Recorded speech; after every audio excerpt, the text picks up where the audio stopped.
Hello, I'm Fenland Fisherman and welcome to another fishing video.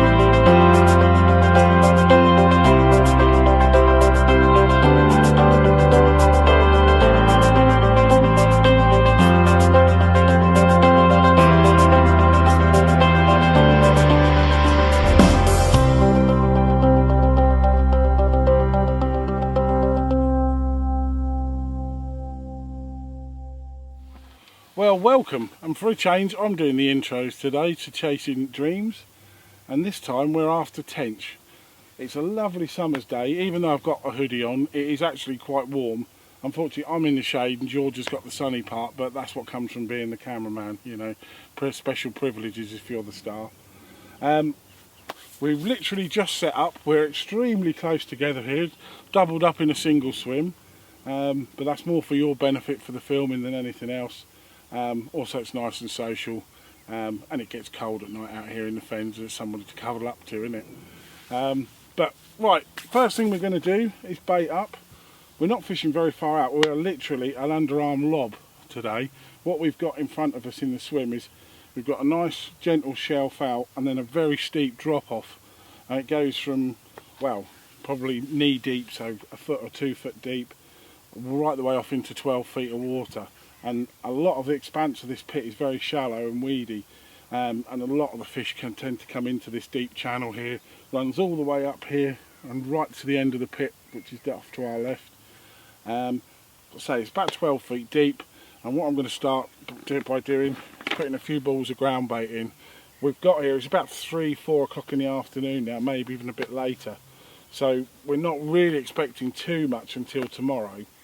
So we're just going to put a bit of bait in here tonight, just in case there's a few mooching around, and just to get a bit of scent going through the water to attract them over. Plus there is also the added bonus in this lake. We've got some very big rudd. They supposedly go to over 4 pounds, although that could be carp anglers for 4 pounds, you know, not weighing them. But there are some very big rudd in here, which they're my favourite fish, so I'm quite happy to have a go for those. George is going to have a go for some nasty, horrible wiggling things, and he's going to have a go for some eels later on as well, with some lobworms. Some big eels in here as well, up to 7 pound. It's big carp, and the odd big other fish as well. It's a really nice lake. So we'll kick off. I'm going to get some balls of ground bait in, and hopefully let battle commence.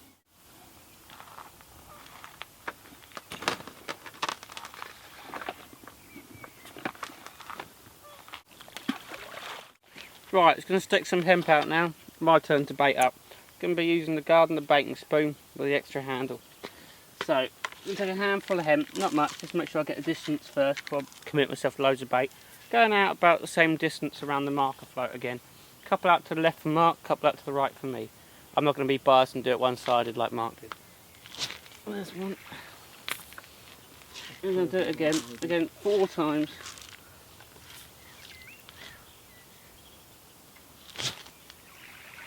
So, getting a nice spraying of hemp water over me. 2 out to Mark's side, 2 out to my side.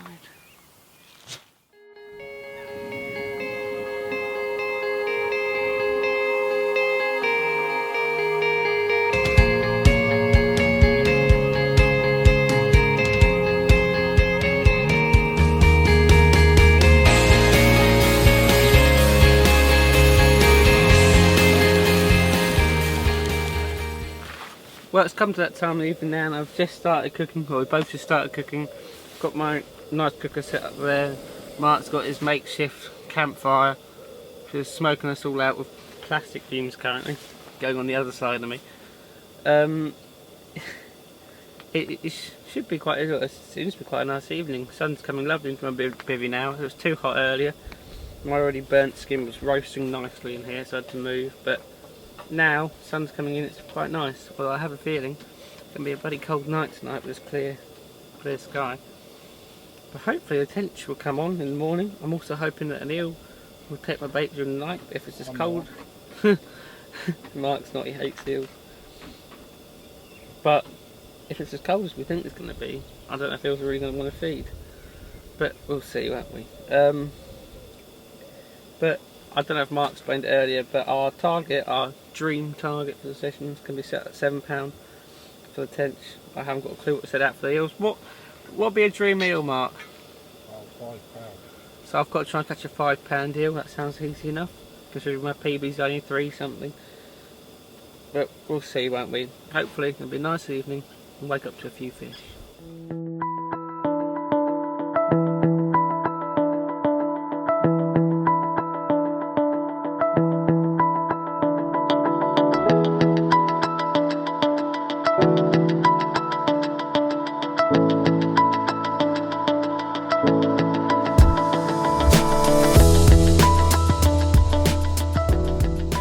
Down a bit.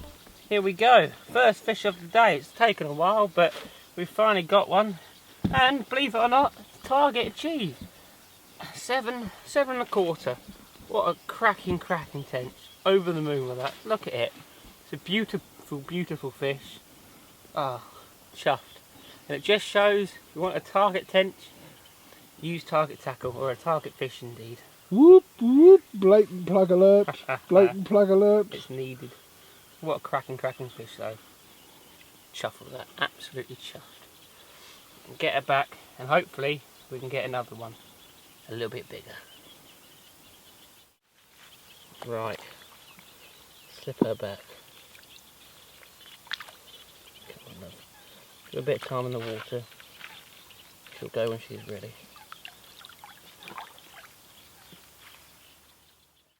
Well, we're just about to film Mark tying up PVA bag and we're rudely interrupted by my left hand rod going off again.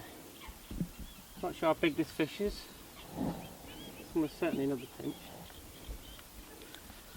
They certainly like the Mark Barrett approved rig, or should I say Mark Barrett devised rig. And now, out of stage left. Ah, a landing net appears. Thank you.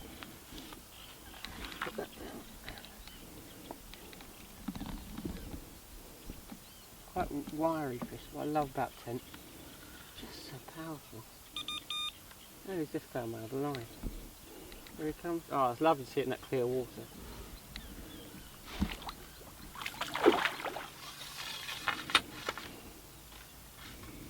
How do I extend that? Like that, yeah? Yep. Come on, stop messing about. Let's get you.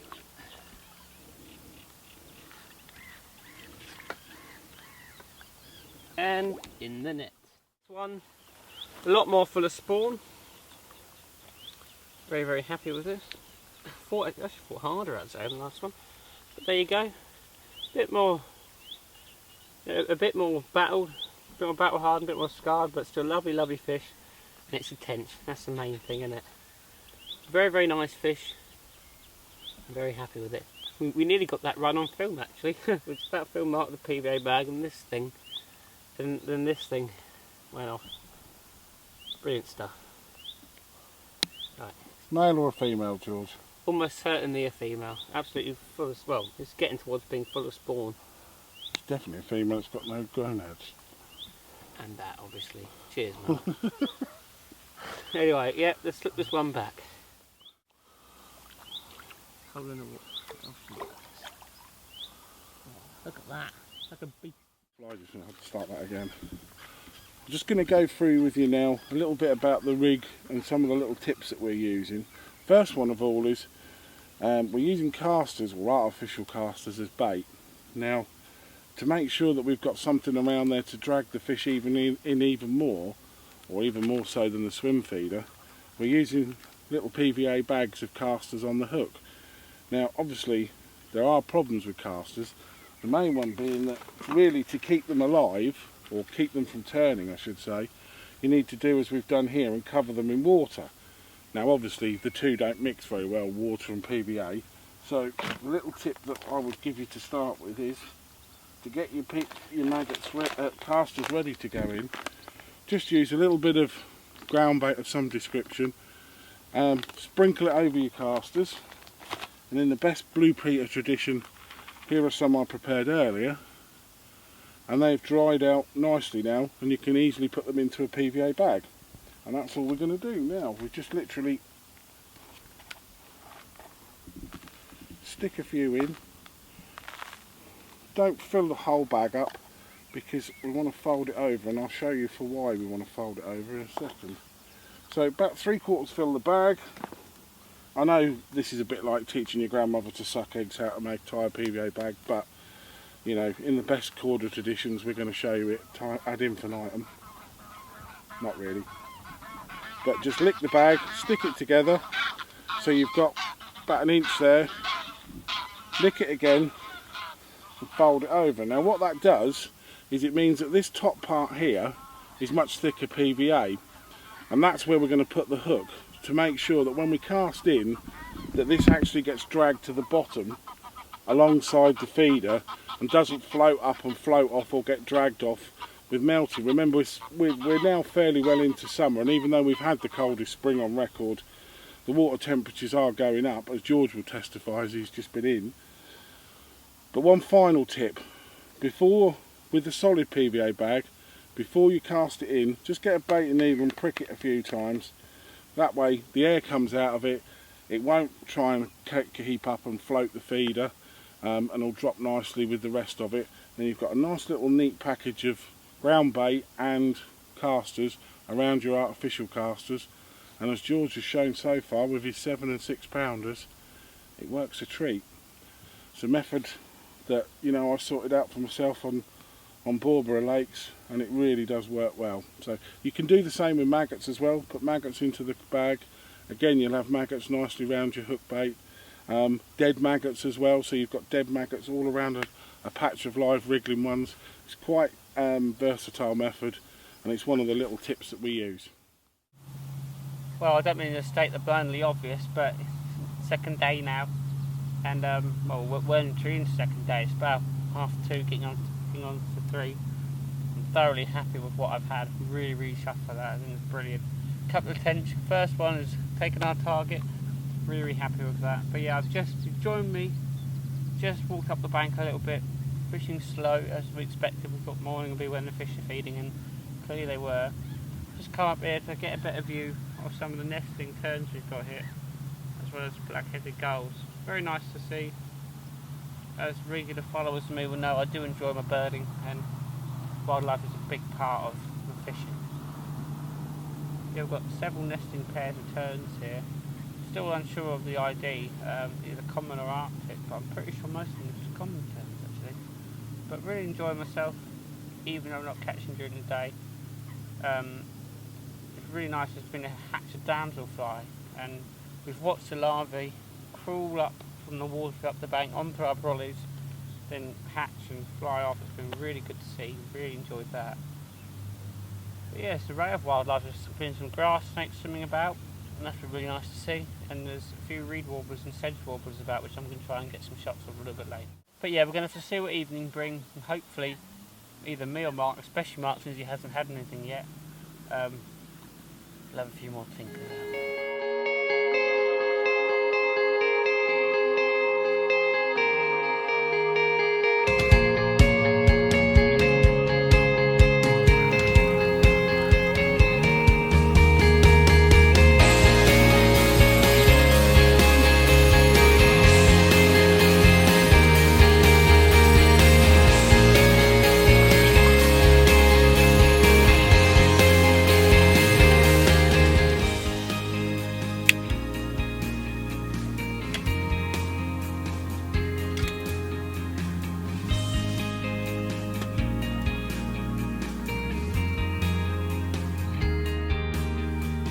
Right, we're just going to have a quick look at the baits now. It's about 5 o'clock, 6 o'clock in the evening on our second day, and we're just about to start to bait up again for the evening. There's been we had a few big ruds showing late last night, so we're going to have a go for them on the float. So we want to make sure there's something out there for them to home in on, as well as the tench obviously. But let's talk about bait. Now the bait we're using mainly this time, and probably is Vies with maggots for my number one, is casters. Now, tench absolutely adore casters. In fact, most fish do, believe it or not. I've seen quite a lot of big carp caught on casters as well, to nearly 40 pounds. So never one to overlook. Obviously you need to keep your casters fresh, keep them covered up with water. We put a few of these in the ground bait, you can spod them out as well. Really good tench bait. I don't tend to use real ones on the hook, I use the fake ones. It's probably about the only fake plastic bait I have 100% confidence in. Fake maggots I don't like particularly, never caught very well on them. Fake sweet corn I'll use to tip off real sweet corn, but again I've never caught anything on just plain rubber sweet corn. It's just a personal confidence thing, and I don't have a lot of confidence in it apart from with casters. With casters I think they're even better than the real thing, to quote you too. They are fantastic, really good. Right, secondly, after casters, or probably like I say, vying with casters, are the little red devils, red maggots. Now, you can either use them alive, as like this, or if you inadvertently leave them on the roof of your mate's bivvy, as I did this afternoon, you can use them dead. But actually, dead red maggots are absolutely brilliant. They do attract tench like that's going out of business. I'd use these in a PVA bag with real maggots on the hook. Fantastic bait. I've caught most of my big tench on red maggots, a few on casters as well. So they like I say, it's about a 50-50 for me for which is the best bait, but they're very close. Aside from that, hook bait wise, I do use sweet corn occasionally. Sweet corn's very good. Lobworms as well, particularly if I'm float fishing. I love using lobworms on the lift method. Fantastic way of catching tench. But we're not really using anything else because, like I said, we're ledgering here. Casters and maggots are our bait. We are feeding with loads of balls of ground bait. Now, these ground bait balls, they're laced with casters, hemp, sweet corn. There's mixed particle in there, pigeon conditioner, and that's mainly dynamite, meaty marine ground bait. Trout pellets and halibut pellets tench love, but I prefer to use the ground bait rather than the pellets themselves, because halibut pellets tend to overfeed fish very quickly. You can put too many of those in very quickly and just feed the fish off. They are, after all, designed to feed halibut up quick, to make them grow quickly. So they are very high in oil, very high in proteins, and they fill fish up quick, so you can actually ruin your chances. There are some pellets in here, but they're coarse fish pellets, so they're very low in oil. All you really want is some kind of pellet, because you want loads and loads of different sizes and shapes and bits of food for them to eat, so that they browse around, they suck at different rates, and they hook themselves up, because tench are also known for being rather good at getting rid of rigs. So that will go in a very short space of time. Just throw that out. We're only fishing at about 20 yards, so I can actually ball that out by hand.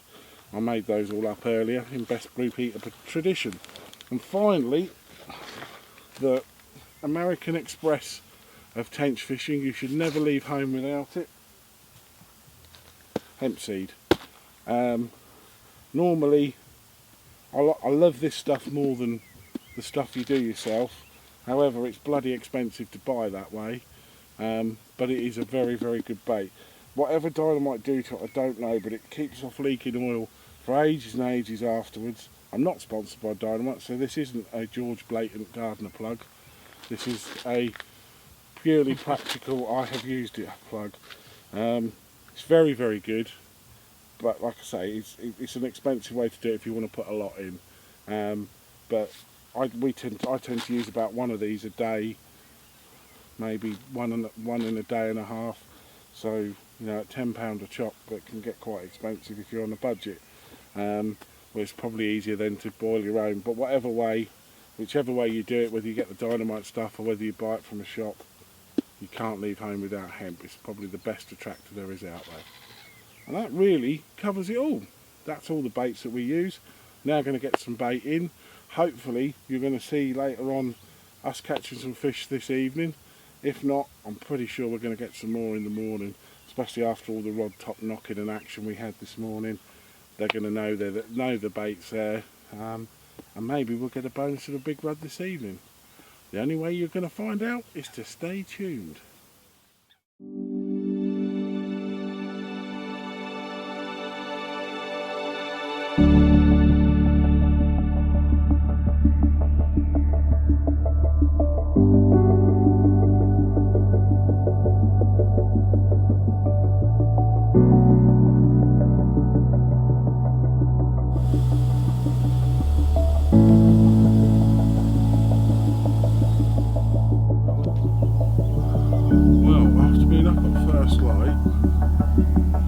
Absolutely shot away after 2 days.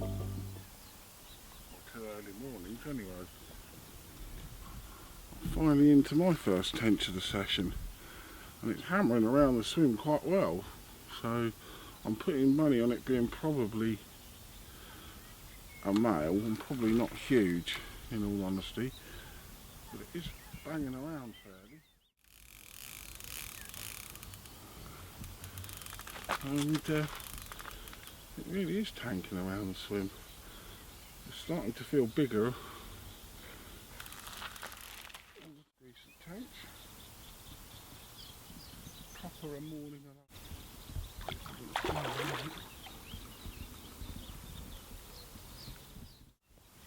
the females, but no tench is giving a bad fight.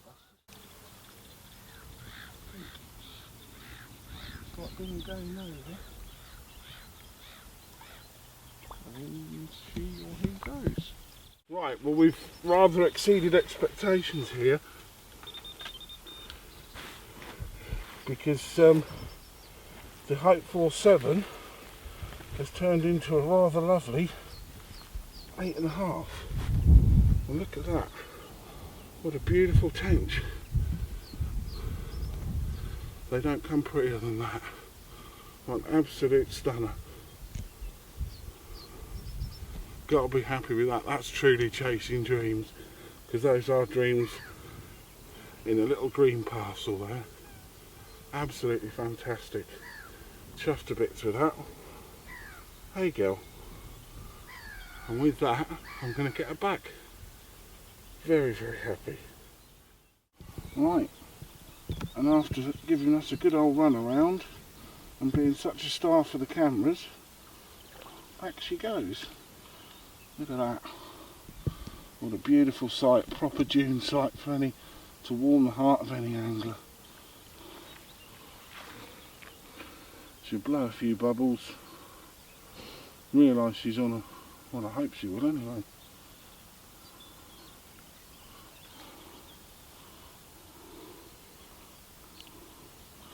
Oh baby, there we go. Let's give her all in the fight, look at that. Off she goes. Yay! Right, I'm just going to bring in this rod now and just take you through how my setup's slightly different to Mark's. It's been out there since this morning, so it's been out there a fair old while.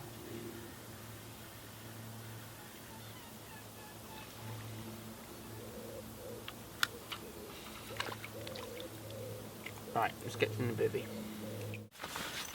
Right, it's my turn to take you through my version of the rig that we're using. It's very, very, very similar to Mark's, actually almost exactly the same, but a few little differences in the tackle that I'm using and also just in the general setup. Okay, first of all, I'm using a helicopter rig, again like Mark, but this is literally just a standard helicopter rig I've bought pre-made from Gardner. Now, the thing about that is, it means that anyone can do this, you know, even if you're not a dab hand, making up your own leg or making up your own rigs, you can just pre-order it. So, or pre-make it, sorry. But there you go. So that's a simple helicopter rig I've just used there. Alright, then again, block end feeder, a large block end feeder which I've just attached to the end of the helicopter rig, where you usually put your lead. And you can see there I've just sellotaped just around the top, and that just means it's going to slow down the amount of feed going into the swim.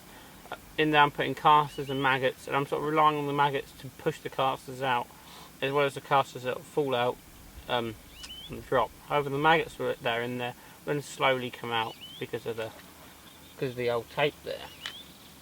Now, the actual rig I've got on there is just comprised of £10 target fluorocarbon. So it's just running down to a size 14. Again, a target hook, forged hook, nice and strong. I've got a little bit of silicone just pushed over there just make it turn a bit really, and makes it all look nice and neat, doesn't it? 3 casters on a hair, simple stuff.